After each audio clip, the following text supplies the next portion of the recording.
Chris Scalzo here with Bob. And this week on the first run, it seems we've made it through. The crucible that was the last few weeks at the movies, just crap release after crap release. Sure, we tried to escape it a little bit by throwing in some pretentious artsy on-demand crap, but we're back in the theaters this week with The Drop, starring Tom Hardy and James Gandolfini in his final film role. So have we truly made it to the other side? Or is Gandolfini's swan song a tune best left unsung? We'll review the big releases on Blu-ray and DVD featuring Dave's streaming pick of the week, and then we're going to tell you what the 5 actors are who are destined to win an Oscar, decreed by us. Because as you know, people who can't do, I guess, critique, not teach, something, whatever it is. Anyway, before we drop into the whole show, let's actually hear a clip from The Drop. Do you ever go around to the front of the bar and take a look at the sign? Whose name is on it? Yo, that's my name. Cousin Marv, thanks for the drink. I had something once. I was respected. I was feared. When I walked into a place, people sat up. And that meant something. It's been over for a while now. So I heard Cousin Marv doesn't own the bar. Some hard guys do. They call it a drop bar. Marv, he thought he was a tough guy. Then the neighborhood changed. You hand over the drop. Which night? Super Bowl. All your money in the bag. Do you know what you're doing? Do you know whose money you're jacking? Fill the bar! Everyone knows you're a drop bar, Bob. It's their bar. It's their money. They're gonna want it back. We die, all of us. But before you do, find my money. If we knew where the money was, that would mean we were in on it. This is not good. They are not just gonna go away. You can't come walking into people's lives. That is life. People like me come along when you're not looking. You stay away from him. Are you doing something desperate? Something that we can't clean up this time? Don't tell me. Bodies vanishing all over the place. You don't see anything. I just tend the bar. So Dave, we have this week The Drop, starring Tom Hardy, James Gandolfini, and Noomi Rapace. If you're not familiar with Noomi Rapace, she was in the original version of The Girl with the Dragon Tattoo. Gandolfini, of course, from the, what was that show, The Sopranos? I can't remember. Not familiar. And then finally, Tom Hardy, who is a big fan of the show. Actually, that's not true. The show is a big fan of him, is how I should put it. Totally different. Yes.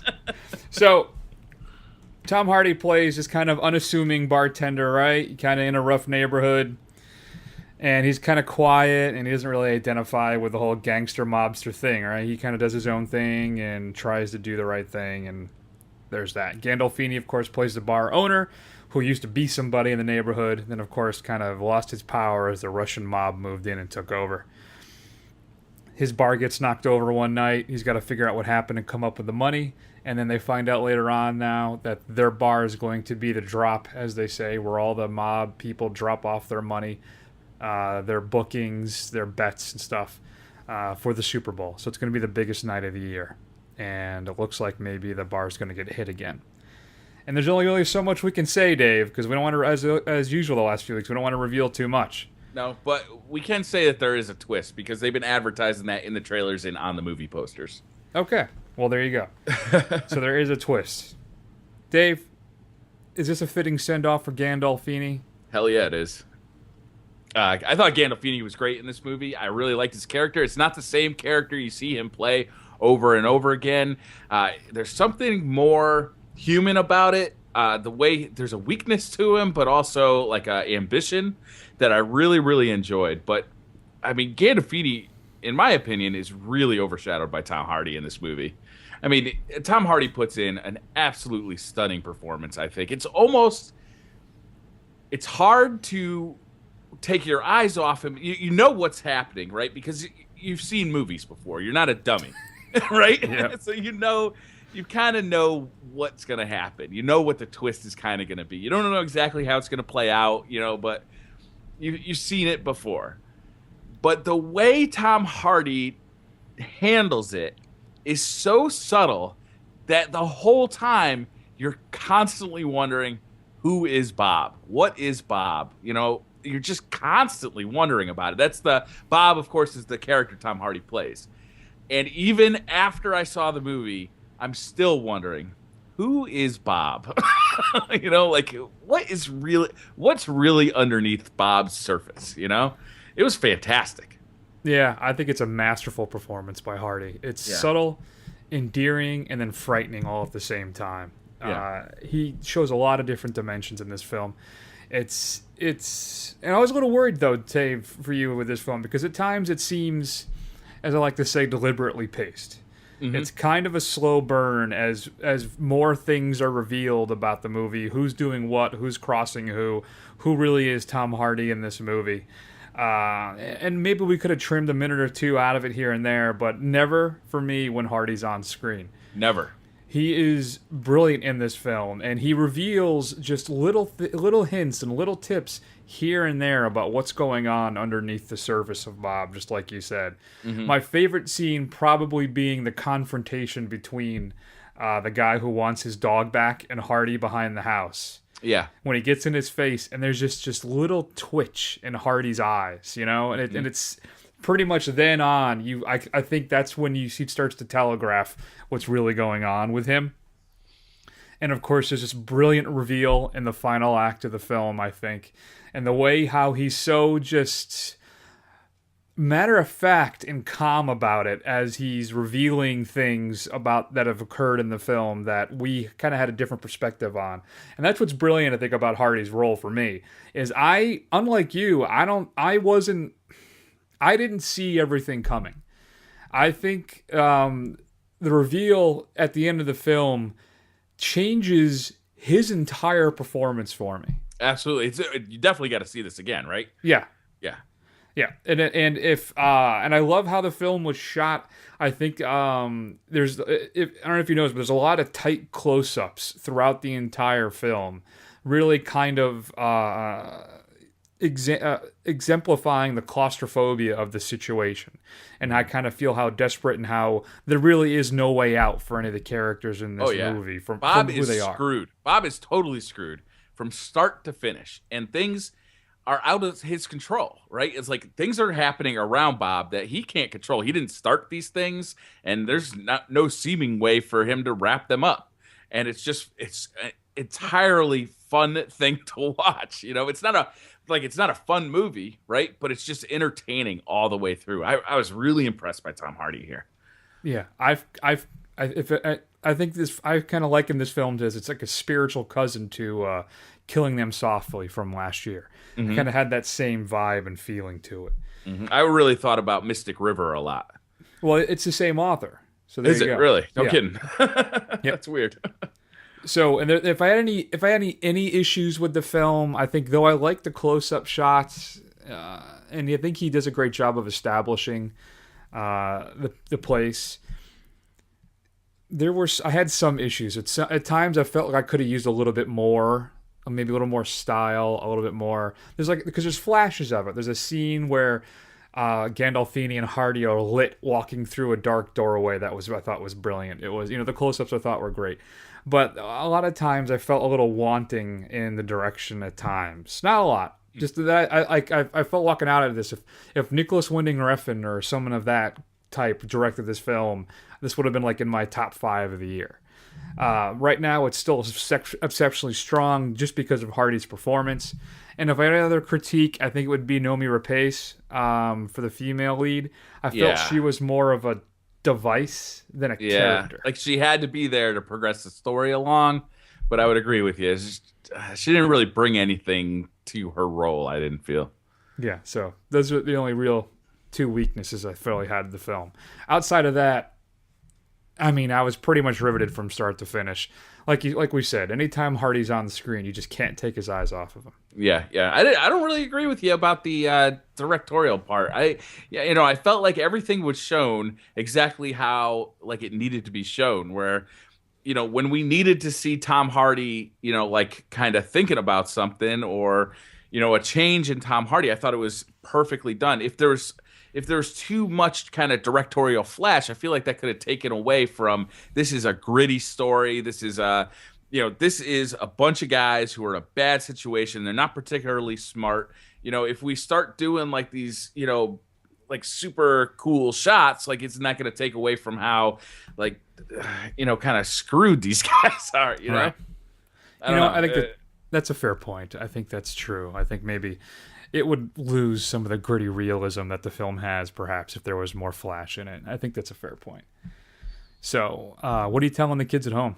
See it. Absolutely see it. Yeah, I would have to agree. I think it's one of the best performances I've seen this year. Clearly for me, this is the inspiration for our top 5 list that's coming up, where we're going to talk about actors destined to win an Oscar. I think Tom Hardy has slowly been building his career, and he just seems to be getting better and better. He's now in that category. If he's in a movie, I want to see it just because he's in it. I'll agree with that. I mean, this movie's fantastic. And he's fantastic in it. Think about it. He nails the accent. I mean, everything perfectly. I think he's is he English, Welsh? One of those. But yeah, and you wouldn't even know it, which makes me a little nervous about what's going to happen for the movie we're watching next week. But we'll find out. In the meantime, if you've seen The Drop, we'd love to hear your thoughts. Shoot us an email at feedback@thefirstrun.com. We're going to take a break, come back, and tell you what's coming up on Blu-ray and DVD this upcoming Tuesday, September 23rd. And the big release, I think, Dave, was a movie that I described as fun, but not necessarily funny. What are you wearing? What are you doing? Yeah. We're throwing a Robert De Niro party. Oh. I'm a taxi driver, De Niro. Yeah, meet the fuck is De Niro. I'm watching you. I'm watching you. Who are you? Oh, I'm Sam Jackson, from Jackie Brown. Hooah! Hooah! That's Al Pacino. That's not even, yeah. Sent him a woman. Hey, when you called the cops, you violated the circle of trust, fucker. We're sorry. We called the cops, okay? Are you talking to me? Yes. Yes. Are you talking to me? Yes. Yes. No, you're I don't talking see to anyone me. else here. I don't see anyone else here We're trying either. to talk to you. The path of the righteous man. That's the wrong Sam Jackson speech. So that's a clip from Neighbors, starring Seth Rogen and Zac Efron. A movie that I enjoyed, that I thought, I laughed a couple times, but I just enjoyed it more than I laughed, if that makes sense. And that's coming up on Blu-ray and DVD on the 23rd. Includes a Blu-ray, DVD, digital copy, Ultraviolet. And if you get it from Target, Dave, you get an extra disc of 30 minutes of special features, including some alternate takes. If you get it from Best Buy, this is probably my favorite, you have official Neighbors red Solo party cups. And then Walmart, you get a t-shirt. Okay. Includes some deleted alternate scenes, linorama, gag reel, just typical stuff you see with these releases. Dave, a film we both enjoyed, The Rover, is being released on Blu-ray as well with a digital copy. Includes a featurette on the making of the film. We are both really impressed with that movie and Guy Pearce. So if you haven't had a chance to check it out, you definitely want to see The Rover. Agreed. I bet you it'll show up on Netflix in like a month or two. Ida, set in Poland in 1962. Anna is a novice, an orphan raised by nuns in a convent. She has to see Wanda, her only living relative, before her vows. Anna is told she's Jewish by Wanda. Both women start a journey to not only uncover the tragic family story, but who they are and where they belong. They question their religion and the ideas they've previously believed in. I've read really great things about this movie, so hopefully I'll be able to catch up with it. Includes a Q&A with the director, behind the scenes, and on the set featurettes. For TV, Key and Peele Season 3 being released on DVD and Blu-ray. I don't think a season quite as strong as Season 2, but still really good. Is that a Nickelodeon show? Key and Peele, no. That's on Comedy Central. Oh. So there is that. Coming out on Blu-ray for the first time, Criterion is giving us a couple films this week. Roman Polanski is The Tragedy of Macbeth. Includes a Blu-ray, DVD, and an all-new 4K digital restoration. Includes a new documentary as well.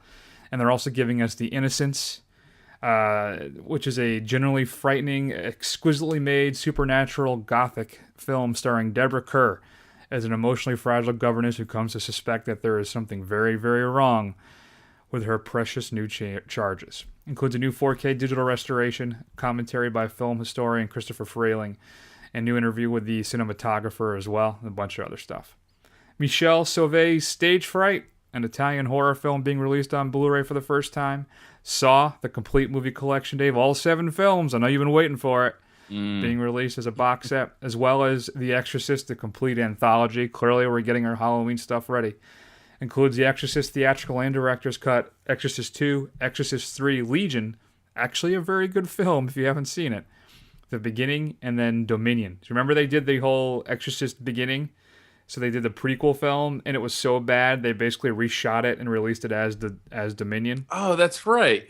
Forgot about that. So the only way to get Dominion is through this collection. And then maybe I had the order of those reversed. And then, of course, Exorcist 3, The Legion, is getting an individual release, which I'm very excited about. I'll probably be picking that up. You know what we should do sometime, Chris, is pick up one of these like crappy box sets, and just watch them online.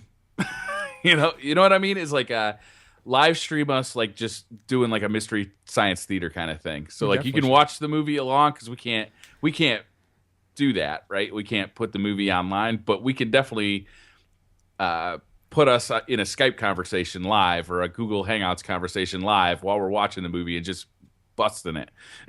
Well, that'd be fun. Funny you mention that.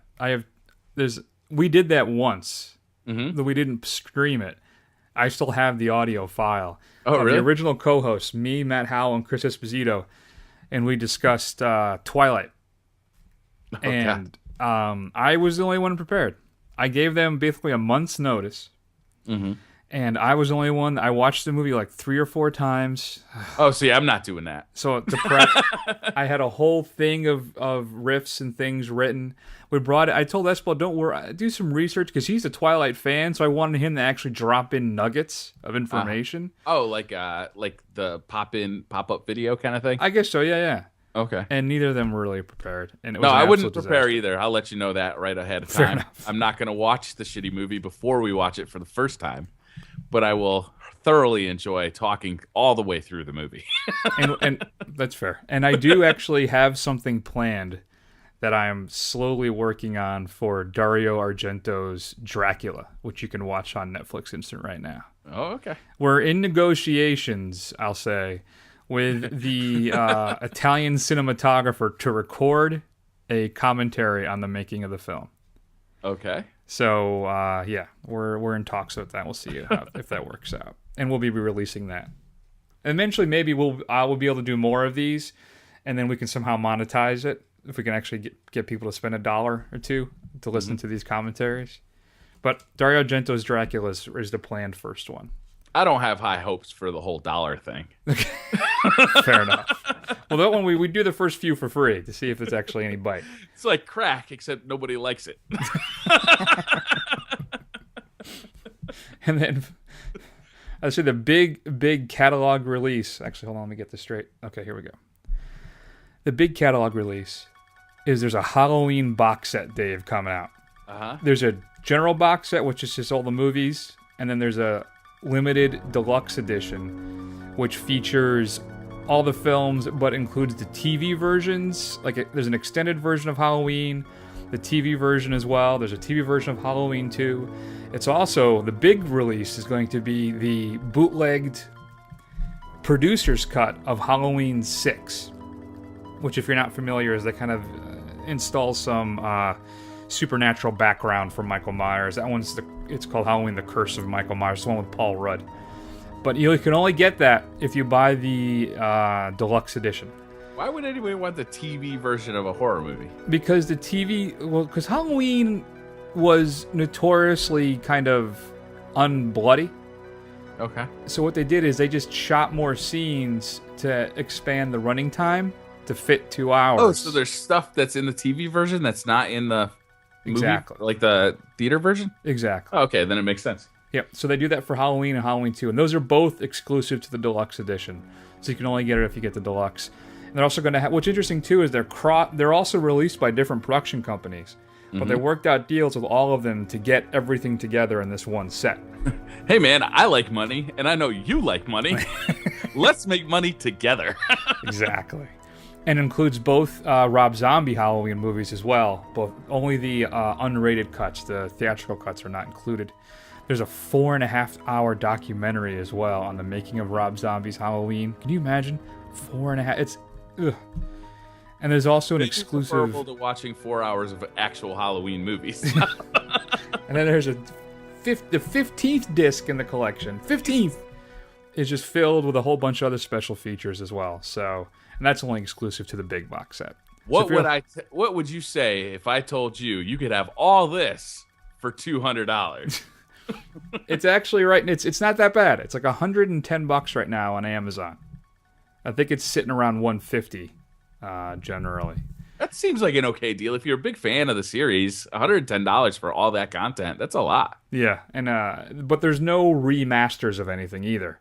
They're all just kind of previously released Blu-rays. Now, Halloween's been redone just recently, but the rest of them too have relatively new transfers.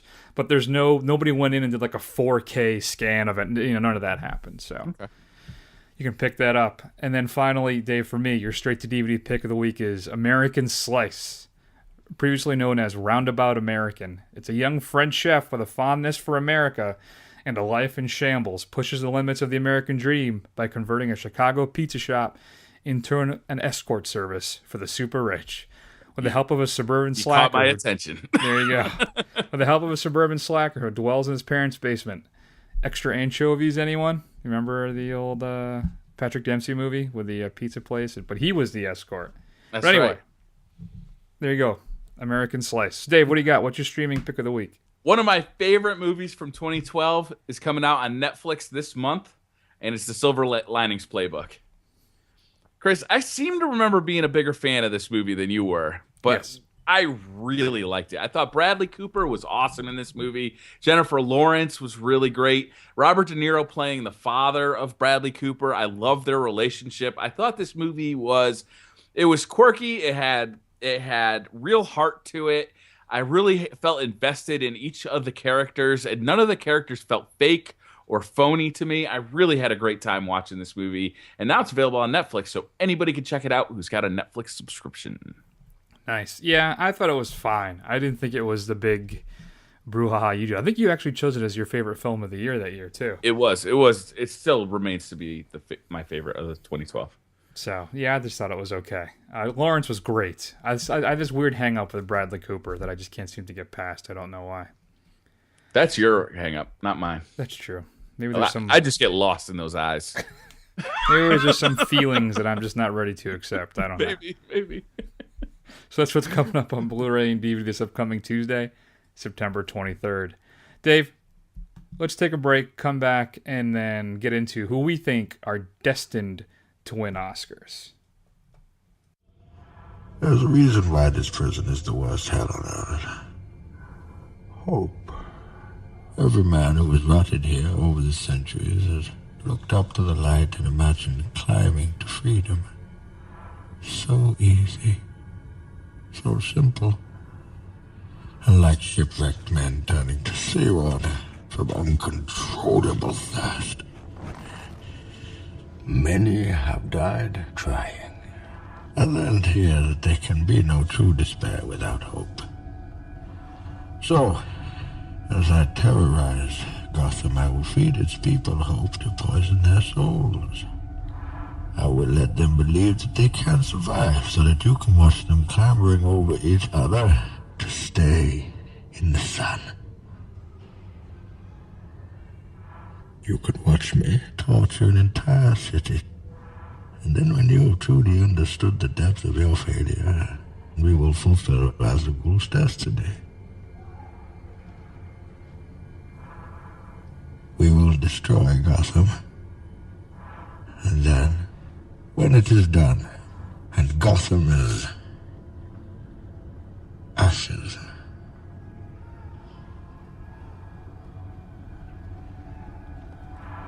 then you have my permission to die. Dave, I get a lot of flack for the fact that I constantly say Tom Hardy's performance as Bane in The Dark Knight Rises was equal to Heath Ledger's in The Joker in The Dark Knight. Yeah, that's dumb. I still stick by it. That was, you just heard Tom Hardy once again as Bane. Anytime I get a chance to play that, I throw it in. This is my honorary Tom Hardy actors destined to win an Oscar because He'd easily be my number one. All I do is praise the guy. I have a wall in my house just filled with pictures of Tom Hardy with all the eyes one of those scratched like out. creepy serial killer walls too. It's really weird, but we try not to talk about it. Yes. So now we're going to tell you who they are. Dave, why don't you go ahead and start us off? Who do you think, number 5, is destined to win an Oscar who has not won yet? I got to go with Leonardo DiCaprio. I used to be on the Leonardo DiCaprio he's too tied to like the young Leonardo DiCaprio to actually convince me he's a different person in a different movie. But as I've continued to watch him over the years, I keep getting impressed. Every time I'm like, damn, that was a good performance. Damn, that was a good performance. I think he's limited somewhat just because he was so famous at such a young age that a lot of people, me included, just equate him to those movies. But he is a damn good actor. I can't believe he hasn't won yet. Yeah, I think that's a strong pick. I made things harder on myself by not allowing myself to choose anybody who has actually been nominated previously. My list would be pretty different. So, but yeah, Leo would probably... Actually, you know what, though? Even on that, my initial list with that, Leo was not on my list. Because I feel like... I don't know. He's great. He's fine. I just don't... I'm not riveted by Leo performances, typically. I think the one that I was most intrigued by would probably be Django Unchained. You know, that one I really liked. That was a good performance. But still, even then, I don't know. My number 5, then, is the most dangerous click on the internet. Miss Emma Watson herself. Of course, you know her from the Harry Potter films, Perks of Being a Wallflower. I think she is, out of the 3 of them, with Weasley, and then Harry, and then her Hermione, she's easily the most talented of the 3. The one with the greatest lasting star power, I think. And I just think that she's just destined to win at some point. She'll probably do some little independent drama role, and then that'll be it. She'll be in the stratosphere. That's my 5. All right. My number 4 is going to be Edward Norton. I feel like from the time that I started paying attention to actors in movies, he's been knocking it out of the park. Still one of my highlights is American History X. I thought he was phenomenal in that movie. I think he's done it time and time again. Sure, he's had some duds, but I mean, even Robert De Niro's had some duds. I think Edward Norton is deserving. Yeah, I think that's a good pick as well. Unfortunately, again, too, not due to my criteria, not able to make my list. So my number 4 then is Brie Lang. Then went a little dark horse on this one. Brie Lang, who is absolutely brilliant in the film Short Term 12, one of my favorite films from 2013. I believe still on Netflix Instant. If you haven't seen it, watch it. It is a great film. She also plays Abed's girlfriend in Community. So if you haven't had a chance to check out Brie Lang's work, but her performance in Short Term 12, I really thought she should have been nominated for an Academy Award last year. It's that strong. So I don't know if I'm saying she's destined to win, but I certainly hope she does. So she's my 4. All right. My number 3 is going to be Michael Fassbender. This guy, everything he touches, I think is really good. I mean, even when he's in movies I don't like the X-Men movie, I really like his performance. And I don't really understand why he hasn't won anything. He's kind of one of those mysteries to me. I don't get it. I think he just runs into some issues. Like a few years ago, he was in a film also directed by Steve McQueen, who did. He was nominated. Let me backtrack for Best Supporting Actress in 12 Years Actress, Best Supporting Actor in 12 Years a Slave, which he was, I thought, absolutely horrifying in that film, but still brilliant. And then the year before, he did this film Shame, where he plays a sex addict, and his performance is riveting. You can't take your eyes off him the whole time. It is a great performance. He should have been nominated that year as well. So yeah, Fassbender's actually was on my initial list at number 3. I agree with you. That's a great pick, Dave. My 3 then is Jiggle himself, Joseph Gordon-Levitt, with roles in 500 Days of Summer, 50-50, even Inception I enjoyed him in. His real kind of breakout indie performance in Mysterious Skin. Joseph Gordon-Levitt really kind of has a depth to him that you don't normally see in actors his age, and he can also do comedy as well. I think he's great. Don John, maybe a good, but maybe a little shaky of a film, but still, he's really strong in it. He's phenomenal. He pulls that movie off, basically, in spite of kind of other stuff that's happening. Exactly. So yeah, he's my number 3. My number 2 is going to be Gary Oldman. He has so many movies that it's almost hard to go through them all.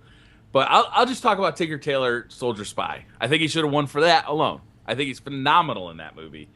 He's great in the Dark Knight movies. Let's see. Kung Fu Panda. Come on. Get out of here. Fifth Element. The Book of Eli. I mean, the guy's just a phenomenal actor. I don't understand why he hasn't won either. Yeah. He's even been in Call of Duty movies or Call of Duty games. Well, that should get him right there, right? Yeah. Right? Yeah, I'm a big Oldman fan, so should be. Speaking of the Batman movies, Dave, are you going to check out Gotham at all on Fox this summer? Yeah, fall? I'll give it a fair shake, but I don't have high hopes, to be honest with you. I actually really like the guy who plays Jim Gordon. Mm-hmm. I remember him from the TV show he did where he played a cop in L.A. Yep. Which I can't think of the name of right off the top of my head, but I really like that actor, so I'm giving it a shot just based on him. Yeah, I'll be checking it out too. Hopefully it'll be entertaining like Arrow. Yeah, so we'll see. So my number 2 then, actually, is another actor from Tinker Tailor Soldier Spy, Dave, and that's Benedict Cumberbatch. Yeah. Also in the great BBC Sherlock relaunch, Star Trek Into Darkness, where he brings Khan back to life, and of course another role, 12 Years a Slave, he is in as well. I'm a big fan of Cumberbatch's work. He just has, how do you describe it? He just has kind of it. When he's on screen, you just like seeing him. But he also does, I think, has the ability to do some really dramatic turns. I didn't, unfortunately, get to see him in the Julian Assange film, so I'd still like to catch up with that to see how he is. But I'm a big Cumberbatch fan. I think his performance of Sherlock Holmes is brilliant and ranks up there for me with Jeremy Brett, which I still think is the definitive Sherlock Holmes. So I think Cumberbatch, though, at some point will win an Oscar. Brad Pitt. Done. How could Brad Pitt not have won an Oscar by now? But he definitely will win one. Like, there's no doubt it'll come for him. He is so good. He's so surprisingly good. Killing Him Softly that we saw last year was phenomenal. Moneyball, he absolutely he just disappeared into Billy Bean. You know, he was not Brad Pitt in that movie. You know what I mean? Like, That's what I'm looking for. Inglourious Bastards was phenomenal.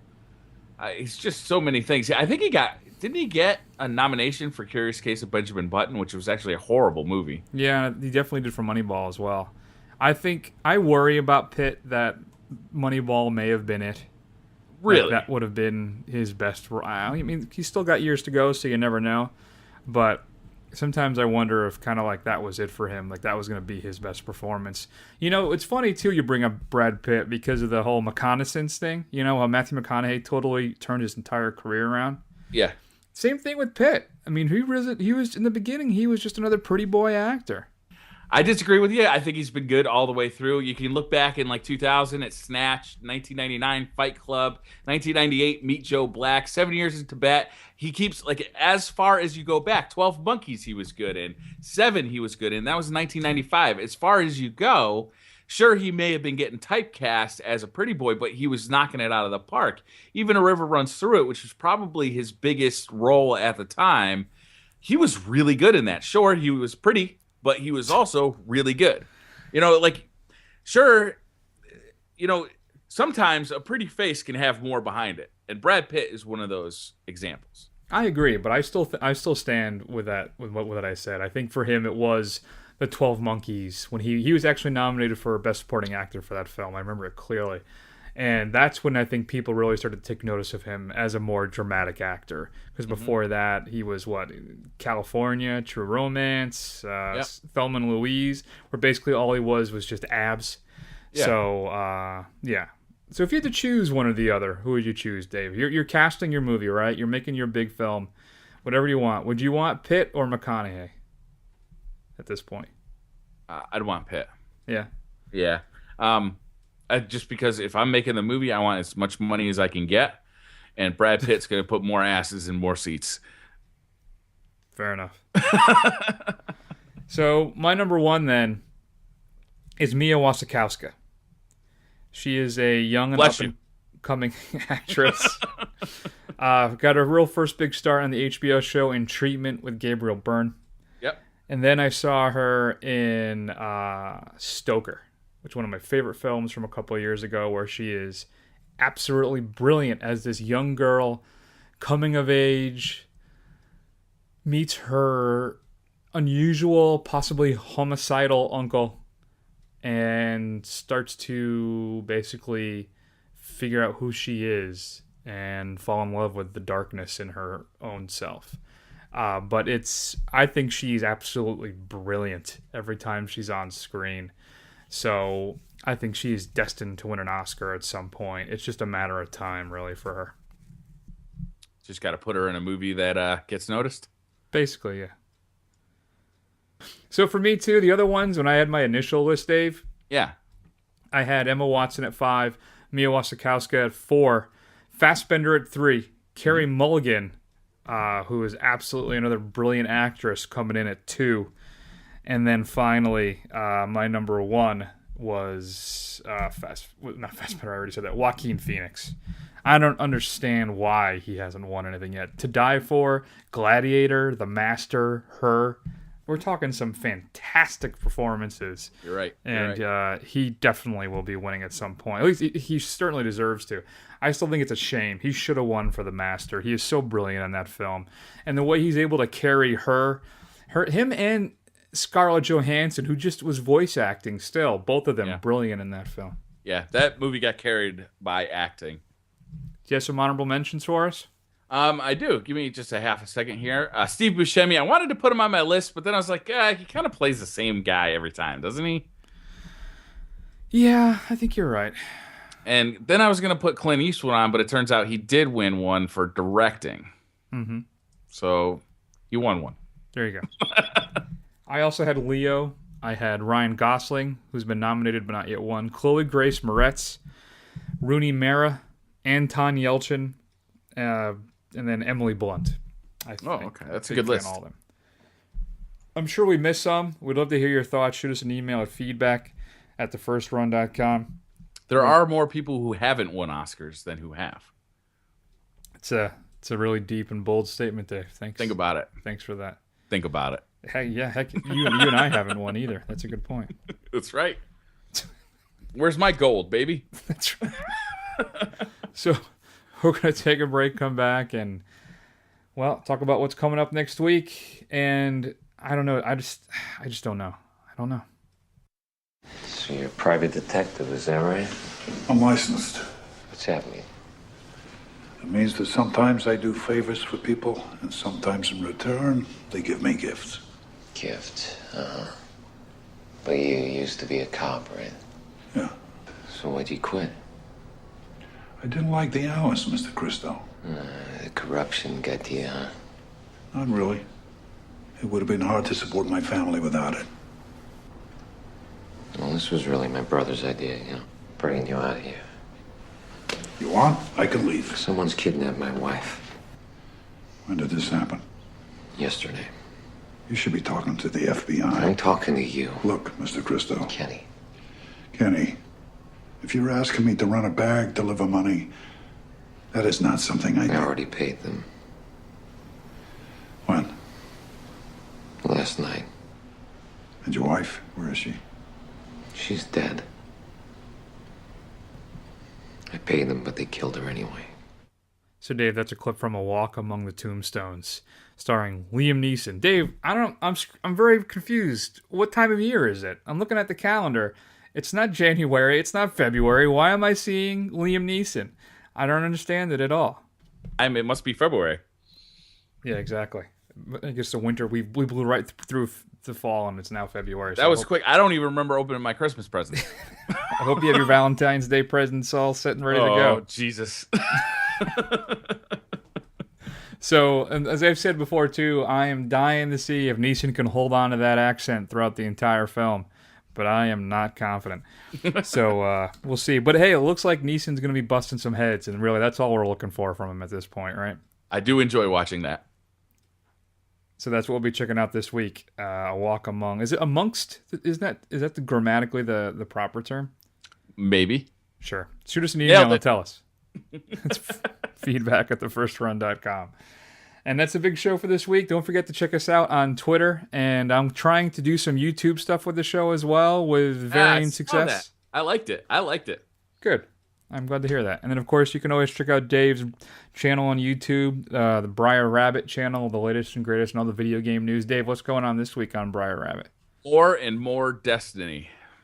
We've been having an absolute blast playing with a lot of people and just having a good time with the game. Fantastic. So it's a big show for this week. We're going to take an extended break, and we will see you all in a week. See you next week.